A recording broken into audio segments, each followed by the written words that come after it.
Ya, halo semuanya.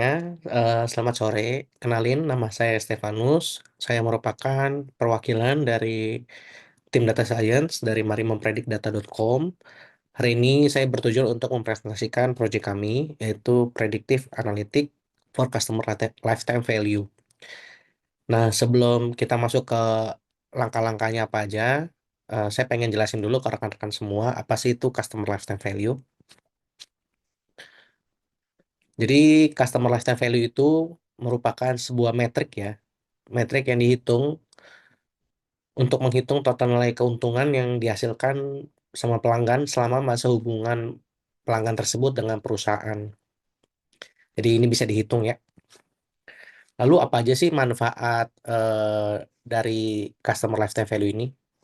Sebenarnya banyak ya, tapi di sini saya cuma lisin yang paling penting aja yang berimpact dengan ekonomi perusahaan tersebut.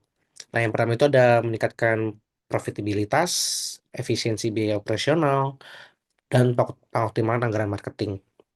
Identifikasi pelanggan bernilai tinggi membantu perusahaan menjaga pendapatan yang stabil, mengurangi biaya dengan retensi pelanggan dibandingkan akuisisi baru, serta meningkatkan margin keuntungan melalui fokus pada pelanggan dengan risiko klaim yang rendah. Nah, setelah kita tahu apa itu CLV, apa aja manfaat dari CLV, baru di sini kita memulai untuk gimana sih cara kita bisa memprediksi customer lifetime value ini. Nah, untuk bisa memprediksi customer lifetime value ini, tentunya kita membutuhkan data historical. Kita next saja. Nah, di data-data tersebut itu sudah terdapat attribute information yang sudah kita bagi menjadi dua bagian. Itu ada categorical sama ada numerical. Nah, kategorikalnya ada vehicle class, coverage, revenue over type, employment status, martial status, education. Untuk numerical itu ada number of police, money premium auto, total claim amount, income, dan tentunya yang terakhir itu customer lifetime value. Di mana nanti data itu yang bakal kita predik ya, yang bakal kita predik. Kita langsung next. Berikutnya itu ada di reprocessing data. Kita next saja. Nah, di reprocessing data yang pertama kali kita lakukan itu adalah check missing value. Nah, setelah dicek ternyata nggak ada nih missing value di dalam dataset kita. Jadi mengindikasikan bahwa dataset kita ini udah nggak ada data yang perlu diisi ya, karena semuanya sudah ada. Lalu yang berikutnya kita itu check outlier. Nah, kalau rekan-rekan lihat semua, saya izin agak nunduk ya karena pengen coret-coret. Nah, kalau rekan-rekan lihat semua di sini itu untuk distribusi customer lifetime, ada distribusi total claim amount sama ada distribusi monthly premium auto. Nah, kalau rekan-rekan lihat semua, ini tuh dia semuanya skew ke kanan ya. Dia mengalami penonjakan di sini dan ini di sini. Nah, karena ada data outlier ini, jadi data outlier ini bisa membuat model kita itu nanti eh, tidak bisa training dengan baik. Makanya kita harus gimana caranya kita antisipasi data data yang outlier ini. Nah, yang kita pilih itu kita pakai log transform. Nah, jadi kalau rekan-rekan lihat semua, setelah di log transform untuk customer lifetime value-nya ini terlihat normal, untuk total claim amount-nya walaupun dia tidak terlihat terdistribusi normal, namun ini lebih baik daripada yang sebelumnya. Dan juga monthly premium auto di sini juga terlihat normal. Walaupun tidak terlihat normal, tapi ini lebih baik daripada sebelumnya. Nah, setelah data outlier-nya sudah, kita ke next step itu ada cek data correlation. Nah, kalau rekan-rekan lihat semua, di sini tuh yang pengen kita cek kan customer lifetime value. Nah, kita lihat nih, yang paling mendekati angka satu tuh fitur apa aja sih? Itu ada monthly premium auto sama total claim amount. Karena di monthly premium auto di 0,40, sedangkan total claim amount itu di 0,22. Sedangkan yang lainnya itu sangat kecil ya. Contoh number of policy saja 0,02, sedangkan income dan itu 0,03. Tapi ini tidak serta-merta menjadikan bahwa yang yang mengkorelasi itu hanya monthly premium auto dan total claim amount. Karena ini hanya data correlation aja. Nanti dari pemodelan itu bisa dicek lagi lebih dalam. Kita next saja.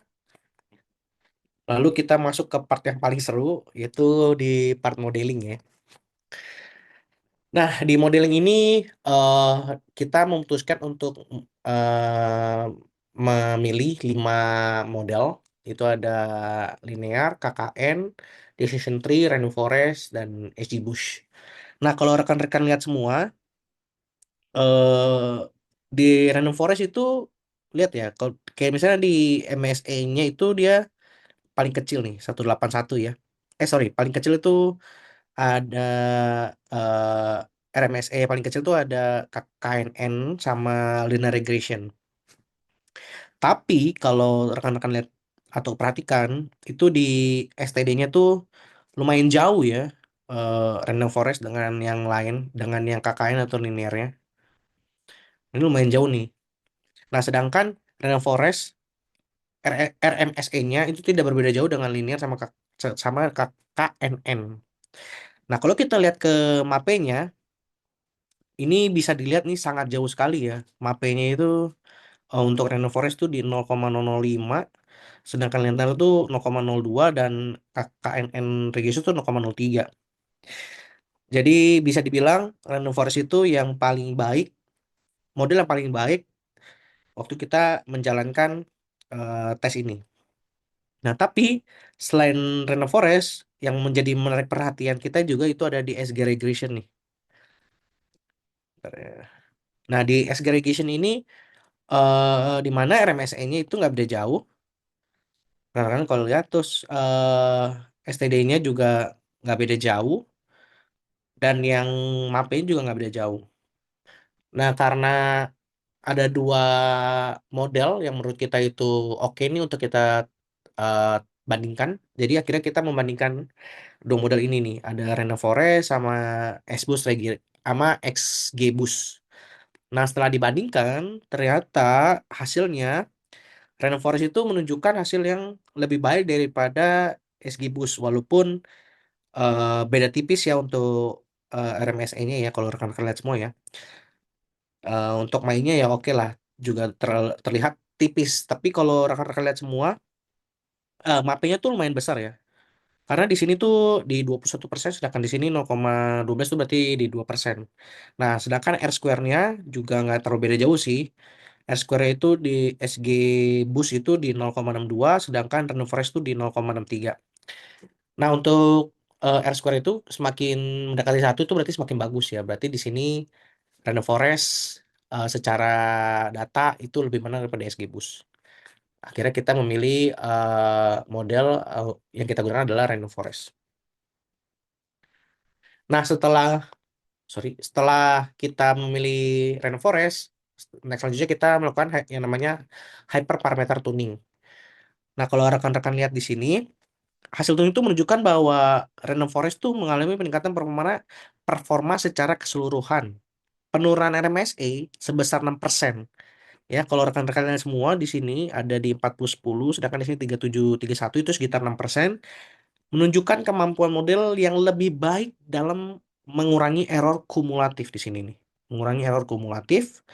Selain itu, R square juga meningkat nih. Dari yang tadi 0,63 menjadi 0,68. Walaupun tidak signifikan, tapi berarti model ini tuh semakin mampu menjelaskan variabilitas target.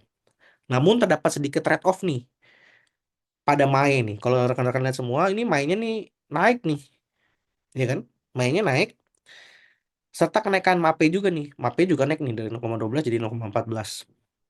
Yang menunjukkan ketidakseimbangan kecil pada prediksi proporsional terhadap nilai target.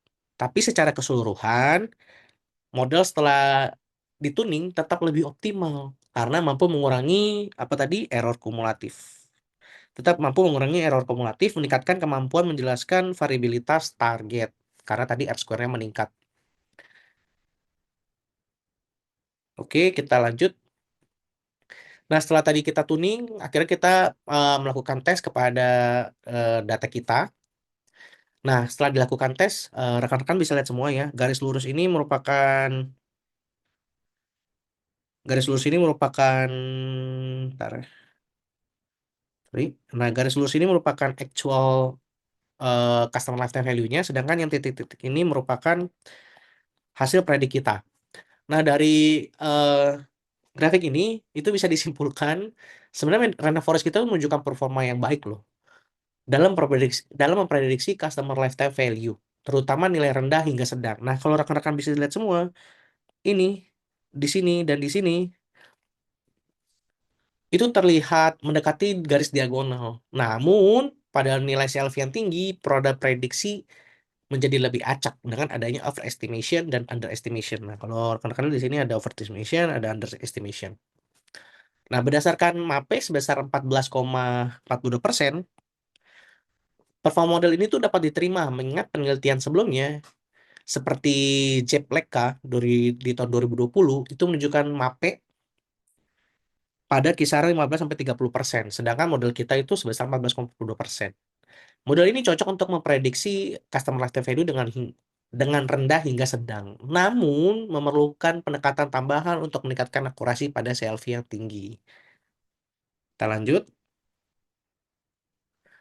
Lalu konklusinya yang kita dapat tuh apa aja sih? Nah, berdasarkan model yang telah dilakukan, fitur number of police, fitur number of police nih, ya fitur number of police, sorry, fitur number of police dan monthly premium auto merupakan dua fitur yang paling berpengaruh terhadap nilai customer lifetime value, diikuti oleh total claim amount,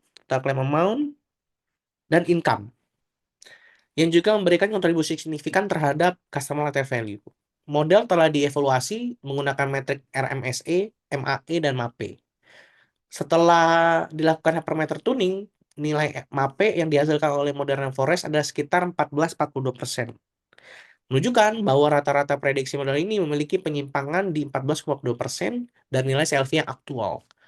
Meskipun terdapat sedikit trade-off pada MAE, peningkatan pada RMSE dan R-square menunjukkan bahwa model ini tuh cukup handal untuk memprediksi nilai CLV pelanggan, terutama pada segmen pelanggan dengan nilai CLV yang rendah hingga sedang dari yang rendah hingga sedang. Model ini dapat digunakan sebagai dasar pengambilan keputusan yang strategis seperti peningkatan loyalitas pelanggan atau alokasi sumber daya yang lebih efisien berdasarkan nilai CLV. Namun untuk segmen pelanggan dengan CLV yang tinggi diperlukan pendekatan tambahan untuk meningkatkan akurasi prediksi.